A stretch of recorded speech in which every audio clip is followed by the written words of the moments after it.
Hi, ഞാൻ ശ്രീലത.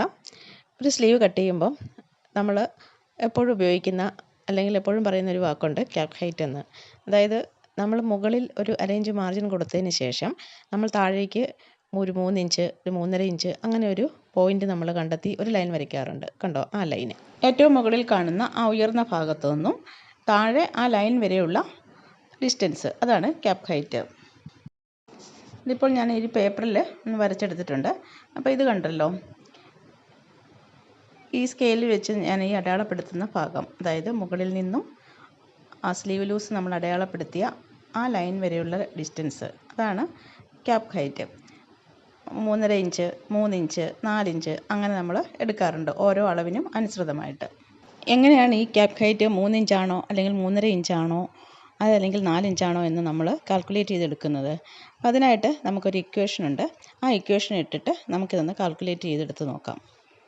ഇപ്പം chest അളവ് 34 ആണെന്ന് കരുതുക.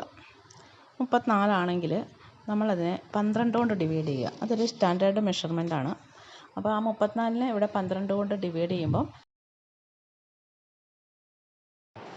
2.83 എന്ന് കിട്ടുന്നു. ഈ 2.83യുടെ കൂടെ ഒരു 0.5 ഇഞ്ച് കൂടി ആഡ് ചെയ്യുക. അതായത് അര ഇഞ്ച് കൂടി ആഡ് ചെയ്യുക. അതായത് നമ്മൾ മുകളിൽ സാധാരണ സ്ലീവിന് അര ഇഞ്ച് മാർജിൻ കൊടുക്കുന്നുണ്ട്, അര ഇഞ്ച് താഴെയും കൊടുക്കുന്നുണ്ട് അല്ലേ? അപ്പോൾ ക്യാപ് ഹൈറ്റ് ഇടുമ്പോൾ ക്യാപ് ഹൈറ്റിൻ്റെ ഒരു സീം അലവൻസ് ആയിട്ടാണ് നമ്മളൊരു 1/2 ഇഞ്ച് കൂടി ആഡ് ചെയ്യുന്നത്. 1/2 ഇഞ്ച് കൂടി ആഡ് ചെയ്യുമ്പോൾ നമുക്കിവിടെ 3.3 ഇഞ്ചസ് ആണ് കിട്ടുന്നത്. ഇനി നമുക്ക് 36 ഇഞ്ച് ചെസ്റ്റ് അളവിൻ്റെ നോക്കാം. 36നെ 12 കൊണ്ട് ഡിവൈഡ് ചെയ്യുമ്പോൾ 3 ഇഞ്ചാണ് കിട്ടുന്നത്. ആ 3 ഇഞ്ചിൻ്റെ കൂടെ 0.5 ഇഞ്ചും കൂടി ആഡ് ചെയ്യുമ്പോൾ 3.5 ഇഞ്ച് എന്നാണ് കിട്ടുന്നത്. ഈ സ്ലീവ് 36 ഇഞ്ച് ചെസ്റ്റ് അളവിൽ കട്ട് ചെയ്ത ബോഡി പാർട്ടിനുള്ള സ്ലീവാണ്. അപ്പോൾ ഇത് നമ്മൾ 3.5 ഇഞ്ചാണ് ക്യാപ് ഹൈറ്റ് കൊടുത്തിരിക്കുന്നത്. ചെസ്റ്റ് അളവ് 38 ഇഞ്ച് ആകുമ്പോൾ അതിനെ 12 കൊണ്ട് ഡിവൈഡ് ചെയ്ത് 0.5 കൊണ്ട് ആഡ് ചെയ്യുമ്പോൾ 3.6667 എന്നാണ് വരുന്നത്. അത് നമ്മൾ 3.7 എന്ന് റൗണ്ട് ചെയ്തെടുക്കുവാണ്.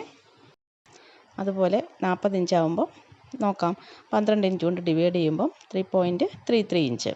അതിൻ്റെ കൂടെ നമ്മൾ 0.5 ഇഞ്ചും കൂടി ആഡ് ചെയ്യുമ്പോൾ 3.9 ഇഞ്ച് കിട്ടും. 42 ഇഞ്ചിനെ 12 കൊണ്ട് ഡിവൈഡ് ചെയ്യുമ്പോൾ 3.5 ഇഞ്ചാണ് കിട്ടുന്നത്. അതിൻ്റെ കൂടെ 0.5 ഇഞ്ച് സീം അലവൻസ് ആഡ് ചെയ്യുമ്പോൾ 4 ഇഞ്ച് കിട്ടുന്നു.